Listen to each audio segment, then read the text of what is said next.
Bon, cette formation, vraiment, elle est importante pour nous, vu que déjà, cette formation nous a montré une piste parlant du contenu local. Ce n'est pas tout le monde qui connaissait ce qu'était le contenu local, surtout nos mamans qui sont là. Moi, je peux dire que Mangue de Warti Salbi, je ne l'avais jamais entendu, mais quand même, c'était pour faire savoir que nos mamans qui sont dans la salle ne savaient pas ce qu'était le contenu local et ce qu'ils devraient faire et quel dispositif elles devraient s'entreprendre. C'est sur cette base que je dis que cette formation est une piste pour les mamans qui s'adonnent à la transformation surtout.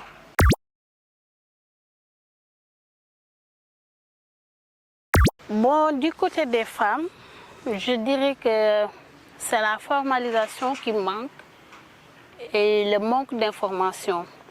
Parce que quand tu n'es pas informé, c'est comme un aveugle qui marche seul quand tu n'es pas informé.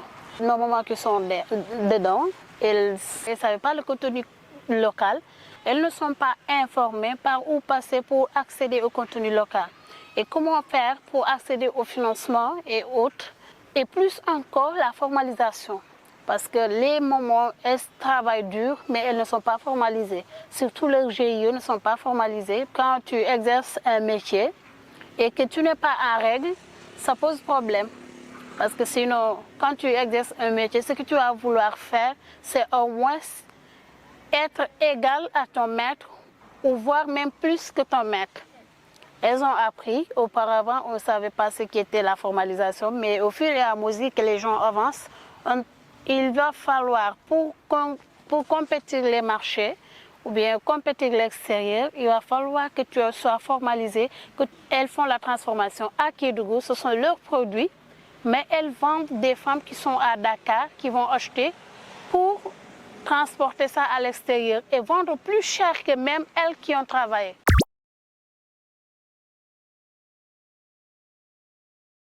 Moi, mon obstacle,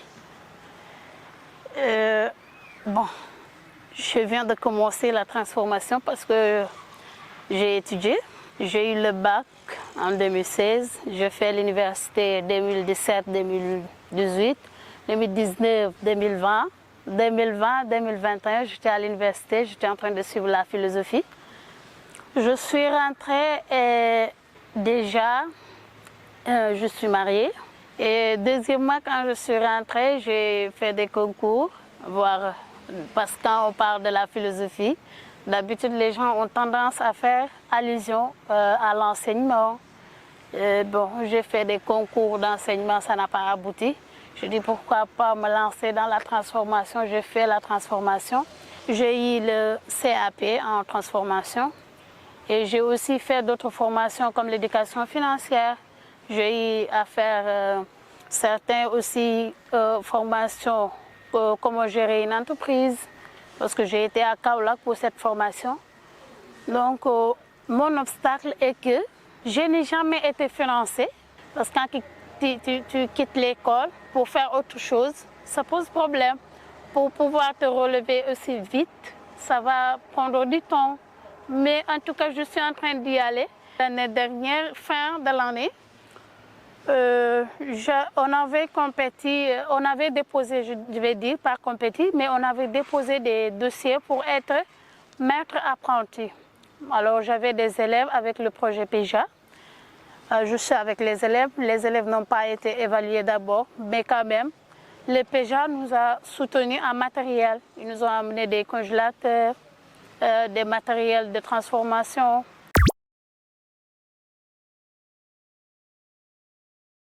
La vie conjugale, c'est un obstacle. Parce que quand tu es déjà marié et aller à l'université laissant derrière un enfant, tu n'as pas l'esprit carrément sur tes études. Tu as une partie au village, une partie à l'école, ça pose problème. Tu n'as pas peut-être le temps de te concentrer. Peut-être tu appelles, tu fais un appel, tu entends ton enfant pleurer, tu es bouleversé, tu vois. Donc ça aussi, c'est en partie un handicap. Parce que je lui ai dit, comme je dis toujours, mes sœurs et mes filles, je leur dis, Moi, à votre place, je vais étudier, me battre pour avoir une place avant de chercher une vie conjugale. Je regrette fort de commencer par la vie conjugale et vouloir continuer les études, bien vrai que la famille, et ils vont bien te soutenir, ils vont bien t'entreprendre. Bon, vous avez de bonnes relations, mais n'empêche, quand tu laisses un enfant derrière, ça pose problème. Parce que tout le monde sait que l'amour qui est entre mère et fille ou mère et enfant, c'est vraiment, en tout cas, indescriptible.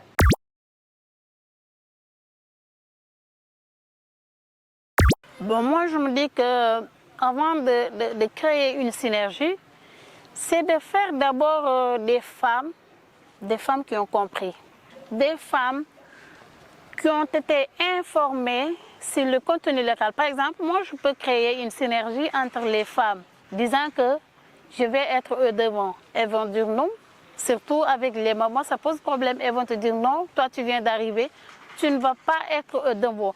Tu dois être derrière, suivre ce qu'on était en train de faire, tu vois. Tout ça là, ça pose problème pour créer une synergie.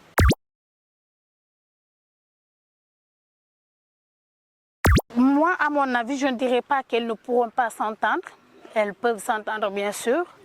Mais pour faire entendre, pour créer une synergie entre les femmes, c'est un cas. C'est un cas parce qu'il y en a plein d'exemples à Salémata. Je ne dis pas que c'est impossible. C'est bien possible si les femmes s'entendent. C'est difficile, oui. Il faut au moins sensibiliser les femmes. Comment créer une synergie entre elles? Parce que si les femmes ne sont pas sensibilisées en ce sens, ça va toujours poser des problèmes. Il faut d'abord changer leur mentalité. Changer leur mentalité pour ensuite créer une synergie.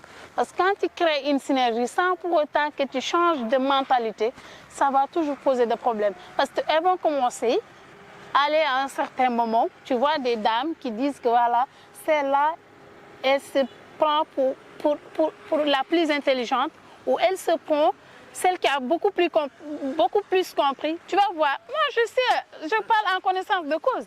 Parce que les femmes, par exemple, moi je suis présidente, et à chaque fois quand on appelle une réunion, je suis disponible. Tu vois, elles vont se dire voilà, elle se